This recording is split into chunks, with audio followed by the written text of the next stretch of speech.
ને પરમ પદની ભક્તિ કરી રામા પીરની દીકરે પણ ધીરે ધીરે ધીરે 40-45 વર્ષની ઉંમરે બાપુ સંન્યાસ લીધો છે.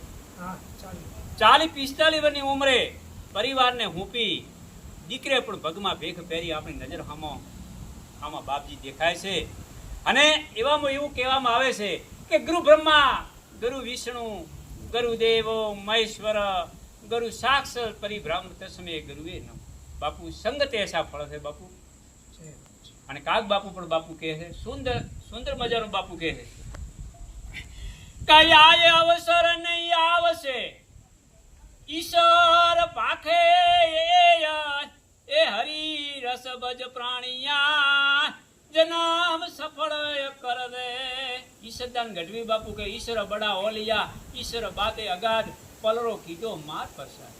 બાપુ ઈ હરિરસ બનાવ્યો છે, 360 દુઆ બનાયા છે, અને માનવમાં એમ ધર્મ શીખાયું છે કે હરી હરી કરતો હરખ કર, આત્મ અણબૂજ એ પારસ લખ્યો પરગત તન માનવરો તું. એ પણ જીભે ભજો ભજો જીભે, કંઠે ભદો ભદો કંઠે, એ મોહ મન લાગ્યો મારો હીરા પઠોણે દંતે. એક મન ઉચાટ રાખ નવ માનવ તું રૂદે, વખમી ટાળે વાટ સવળી કર દે સામળા. જ્યારે ઈશ્વરદાન બાપુ અમરેલી જાય છે, અમરેલીમાં વજો હોળંકી છે ને કરણને સરપ કેળે છે, જાનમાં જાય છે બાપુ શમશાનની અંદર. સવારે 9 વાગે છે, ઈશ્વરદાનને ખબર પડે છે કે કરણનું મોત થઈ ગયું છે બાપુને. એ શમશાનની અંદર મળવા જાય છે, અને શમશાનની અંદર મળતા કહે છે કે કરણ તો ભાઈ મરી ગયો છે. ત્યારે એ કહે છે કે જો હું આવ્યો ને કરણની જાન જો અટકી જાય તો મને ને કરણને ભેગા અગ્નિ સંસ્કાર કરજો સાહેબ. અને બાપુ શમશાનમાં ખોળામાં લઈને બેસે છે. અને એનું જન્મ બાપુ ક્યારે થયો? કળયુગની અંદર બાપુ જન્મ થયેલો છે. સંવત 1515 में જન્મે ઈશ્વર ચંદ એ ચારણ વરણ ચકોર ઉણદિન હો આનંદ. બાપુ ખોળામાં લઈને બેઠા છે. પબ્લિક આખી કે રાજાને ખબર પડવા દેવી નથી વજા હોળંકીને, અને બાપુ ભગવાનનું આરાધના ચાલુ કર્યું છે. બીજે બિલાડી તણા બળતા રાખ્યા બાળ, પણ સાળે ઘરે 30 સાલ તું હાચો બેલી સાંભળા ટોણે રાખી ટેક દીજે 45 તણી અપતિમાં તું એકા એક સારદ લે રે સાંભળા. તરુવને કાત તરુવન તાત ગજ લડે જલ ભીતર લડત ગજ હારી તલ ભરી હું ડરઈ તબે હરી નામે પોકારી. એ ગરાયેલો ગજરાજ ચોથો તે છોડાવ્યો, એ લટકાળાય વાળી લાજ તે સેવટ રાખી સાંભળા. પાંચમે પ્રહલાદ થંભ દેખી જોખો થયો, સુણી ભગત નો સાધ તે ચલવી કીડી સાંભળા.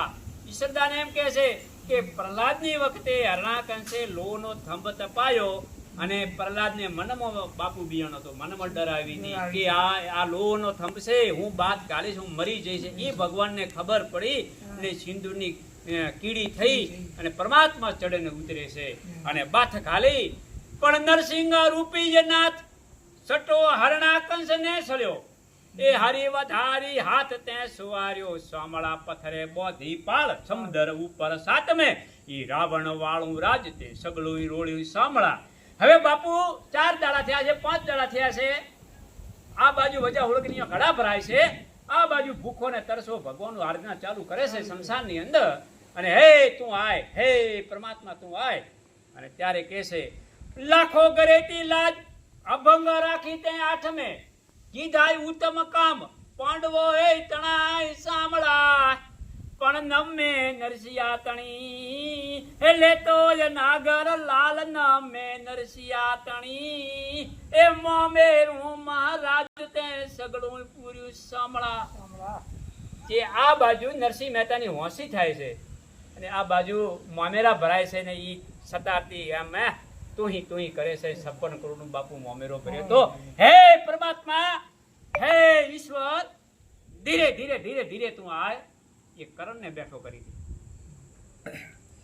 10મે તારે દુઆર કરી હઠય બેઠો એ કોલવો, એ ફરિયાયો બેલીયો ફાળ તે સન્મુખ કર્યા સાંભળા. બાપુ કોલવો ભગત દ્વારકાની નગરીમાં મંદિરે જાય છે, ચાલતો ચાલતો થાકી જાય છે, ને બાપુ એની પૂઠ ભગવાનના હામી કરે છે.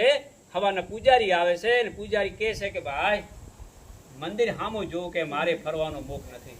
હું થાકી ગયો છું. ભગવાનને ફરવું તો ફરે.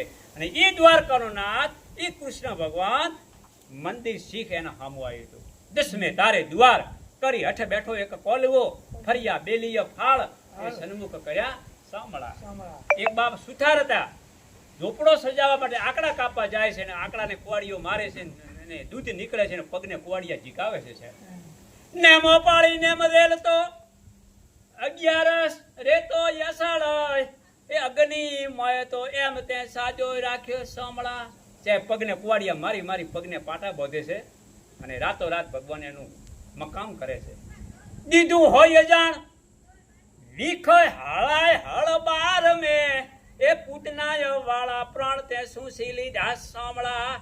હે પરમાત્મા, જ્યારે કૃષ્ણ ભગવાન નાનો હતો અને માસી પૂતના ઝેરના થોંદેલા બધા બાળકોને મારતી મારતી મારતી મારતી જ્યારે કૃષ્ણ ભગવાન આવે છે ને ઈ આખો પિંજરનો ખોખો બાપુ કરી નાખ્યો છે. હે પરમાત્મા, મારા કરણને એક મામૂલી ઝેર ચડ્યો છે સર્પનો, તું ઉતારી દે. તું પરમાત્મા તું આવી જા. ત્યારે કે છે પરલે ગીધા પાપ તેરસ ને ગુણ કાતણા, તું મારા માને બાપ સારદ લે દે સાંભળા. હે તું મારા માફ કરશે, તું મારા મા બાપ છે. ત્યારે કે છે ઓ બે જઈએ સમાન 15 બળ સોંપ્યો પગે, એ પણ પરાગ વડને પોન તું કેમ સમાણો સાંભળા. ત્યારે બાપુ કર્ણ ઓખ ખોલે છે હાથમે દાડે. ઈશ્વરને કરણ કાજ 16 મે સજીવન કર્યા, એ પતય રાખી મહારાજ સેવક ગણીને સાંભળા. કર્ણ ઓખ ખોલે છે હાથમે દિવસે, અને બધા ગામના દોડી દોડી જાય છે, ને વજો હોળકી પગમાં પડે છે, અને બાપુ જાન છડાવે છે. એવા ભક્તિની વાતો છે બાપુ. જય માતાજી.